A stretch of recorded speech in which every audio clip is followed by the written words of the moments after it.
Maya Estianty dan Ahmad Dhani dampingi El Rumi lamar Syifa Haju, Irwan Musrimulan turut hadir. Musisi Maya Estianty dan Ahmad Dhani kompak mendampingi putra kedua mereka, El Rumi melamar Syifa Haju.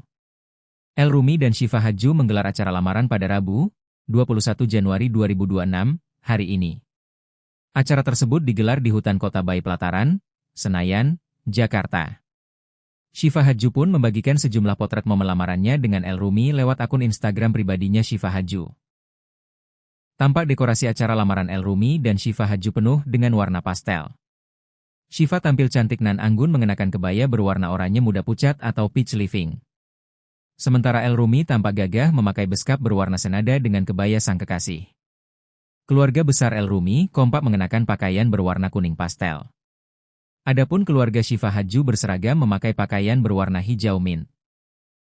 Dalam salah satu foto yang diunggah, tampak Maya Estianty dan Ahmad Dhani kompak mendampingi El Rumi menuju bagian depan lokasi acara lamaran. Maya Estianty dan Ahmad Dhani menggandeng tangan El Rumi di sisi kanan dan kiri dengan wajah semeringah. Kekompakan Maya dan Ahmad Dhani pun tergambar saat mereka duduk di samping El Rumi yang menghadap orang tua Syifa Haju.